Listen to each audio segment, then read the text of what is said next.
DLF કંપનીના નકલી પ્રોજેક્ટના બહાને ઓનલાઈન ટાસ્ક કરાવી ₹14.84 લાખની છેતરપિંડીના ગુનામાં સુરત રેન્જ સાયબર ક્રાઇમની મોટી કાર્યવાહી કરી છે. ચાઇનીઝ ગેંગ સાથે સંકળાયેલા 8 આરોપી ઝડપાયા છે.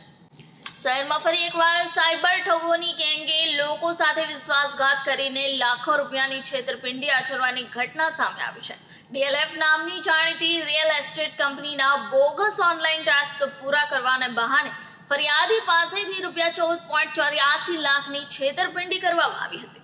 આ કેસમાં સુરત રેન્જના સાયબર ક્રાઇમ પોલીસ સ્ટેશન દ્વારા ઝડપી તપાસ હાથ ધરવામાં આવી હતી અને સમગ્ર નેટવર્કનો પર્દાફાશ કરીને 8 આરોપીઓને ઝડપી લેવામાં આવ્યા છે. ફરિયાદીશ્રીએ સુરત રેન્જના સાયબર ક્રાઇમ પોલીસ સ્ટેશનમાં અરજી કરી હતી કે તેમના ટેલિગ્રામ ઉપર @itsme202054 યુઝરનેમ ધરાવતા એક શખ્સે ડીએલએફ કંપનીના અલગ અલગ બિલ્ડિંગ પ્રોજેક્ટના નામે નકલી ટાસ્ક આપી દરરોજ 1500 થી 3000 રૂપિયા કમાવાની લાલચ આપી હતી. ત્યારબાદ તેમને બોગસ વેબસાઇટ પર રજીસ્ટ્રેશન કરાવવામાં આવ્યું અને સતત વિવિધ બેંક એકાઉન્ટોમાં રૂપિયા ટ્રાન્સફર કરવા માટે દબાણ કરાયું. આ સમગ્ર કૌભાંડમાં ચાઇનીઝ ગેંગનો સંપર્ક હોવાનો ખ્યાલ મળતા પોલીસ વધુ સતર્ક થઈ હતી.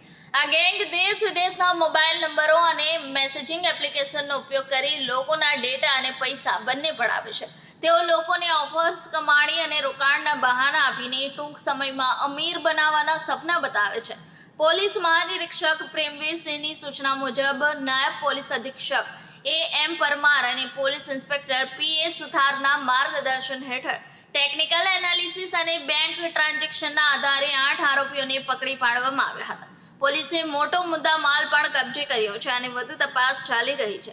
Surat range cyber crime police દ્વારા નાગરિકોને અપીલ કરવામાં આવી છે કે તેઓ કોઈ પણ લોભામણી જાહેરાત કે ફેક કંપનીના પ્રોજેક્ટના બહાનામાં આવીને પોતાની વ્યક્તિગત માહિતી કે પૈસા આપવાનું ટાળે. કોઈ શંકાસ્પદ લિંક કે મેસેજ મળ્યા બાદ તરત જ સાયબર હેલ્પલાઇન 1930 પર ફરિયાદ કરે. એક સાયબર ફ્રોડનો કંઈક ગુનો ડિટેક્ટ થયો છે, કઈ રીતે આખી એમઓથી કઈ રીતે આરોપી સુરત રેન્જના સાયબર ક્રાઇમ પોલીસ સ્ટેશનમાં જાન્યુઆરી 2025માં એક સાયબર ફ્રોડનો ગુનો દાખલ કરવામાં આવેલો હતો, જેમાં અમારા ઓલપાડ તાલુકાના ફરિયાદીના સાથે લગભગ 18 લાખ જેટલાનું ફ્રોડ થયેલું હતું. જેમાં ફરિયાદીએ જે ફરિયાદ આપી હતી એ મુજબ ફરિયાદીને તેના ઇન્સ્ટાગ્રામ અને વોટ્સએપના એકાઉન્ટ ઉપર ડીએલએફ કંપની તરીકે એક કંપની કેટલીક લિંક મોકલતી હતી અને ઓનલાઈન બિઝનેસ કરવા માટે એમને પ્રોત્સાહન આપેલું હતું. જેમાં એ લિંકમાં ડીએલએફ કંપનીના કેટલાક પ્રોજેક્ટ હોય એ પ્રોજેક્ટમાં રોકાણ કરવાથી અથવા તો બુકિંગ કરવાથી એમને દોઢું રિટર્ન પાછું મળે બીજા જ દિવસે, એ ટાઈપની એમને સ્કીમો આપવામાં આવતી હતી. ફરિયાદીએ થોડા કરીને પ્રથમ 10,000 જમા કરાવ્યા, એની સામે એને 15,000 રૂપિયા મળ્યા. એવી જ રીતના ફરી એને 35,000 જમા કરાવ્યા તો 45,000 પરત મળ્યા. આ સ્કીમો આપી અને ફરિયાદીને લોભામણી લાલચ આપીને આ જે કંપની છે ડીએલએફ કંપની, એણે અલગ અલગ એકાઉન્ટ નંબર આપીને ફરિયાદી પાસે એની પાસે રોકડ રકમો જમા કરાવી. એમાં ફરિયાદીએ કુલ 14,84,934 જેટલી રકમ જમા કરાવ્યા બાદ એને પરત મળેલી નહીં.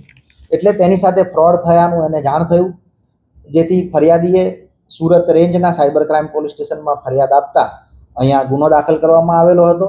જે ગુનાની તપાસ સાયબર ક્રાઇમ પોલીસ સ્ટેશનના પોલીસ ઇન્સ્પેક્ટર શ્રી PA સુથાર અને શ્રી KR વાઘેલા એમના નિગરાનીમાં થઈ રહી હતી અને સુરત રેન્જના રેન્જ IGP શ્રી પ્રેમવીર સિંહ સાહેબના માર્ગદર્શન હેઠળ આ ગુનાની તપાસ તેઓ કરી રહ્યા હતા. આ ગુનાની તપાસમાં અગાઉ 5 આરોપીઓની ધરપકડ કરવામાં આવેલી છે.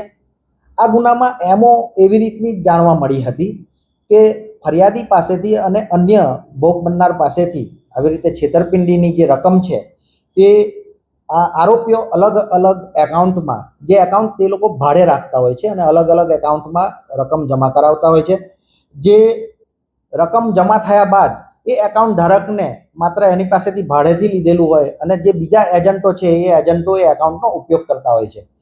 એ રકમ જે એકાઉન્ટમાં છે એમાંથી અલગ અલગ ક્રિપ્ટોકરન્સી જેવી રીતે USDT નામની ક્રિપ્ટોકરન્સી છે તેમાં રોકાણ કરવામાં આવતું હતું, એમાં એની ખરીદી કરવામાં આવતી હતી, વેચાણ કરવામાં આવતું હતું.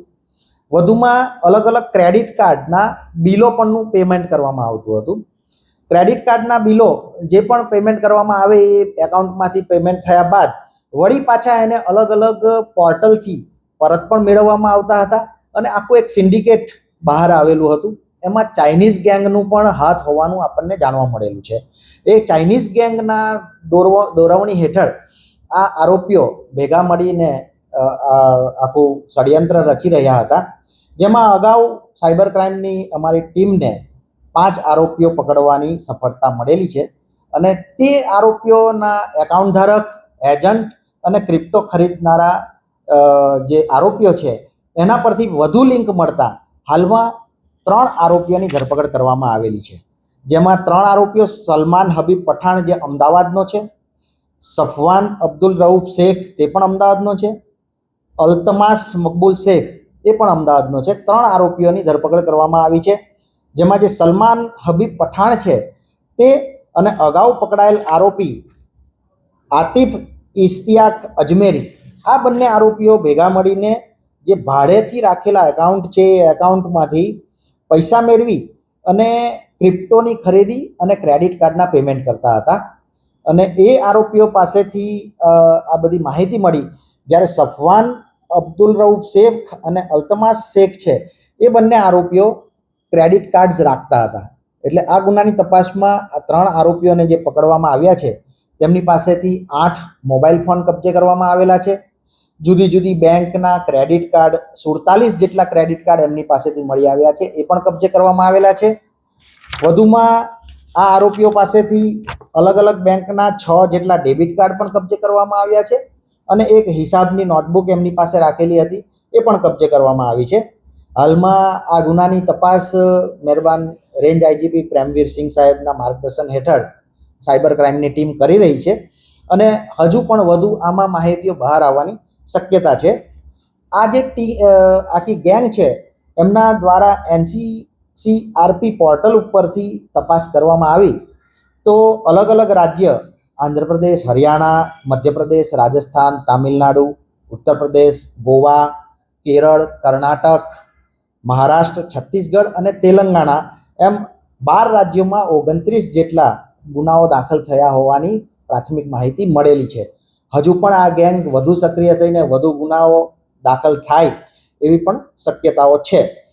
જેથી આ ગુનાની તપાસમાં અત્યાર સુધીમાં કુલ 8 આરોપીઓની ધરપકડ કરવામાં આવી છે. સાયબર ક્રાઇમની વાત કરીએ તો સુરત રેન્જમાં સાયબર ક્રાઇમમાં કુલ 160થી વધુ ગુનાઓ દાખલ થયા છે અને એમાં અત્યાર સુધીમાં લગભગ 150 જેટલા આરોપીઓની ધરપકડ પણ કરવામાં આવી છે. આપણે જાણીએ છીએ કે હાલના ટ્રેન્ડમાં સાયબર ક્રાઇમ ખૂબ વધી રહ્યો છે અને તેની સામે આ કેસ એક આપણને એક ચાવીરૂપ સાબિત થશે. જે 3 આરોપી છે એ શું કામ ધંધો શું કરતા હતા? કટ કરો.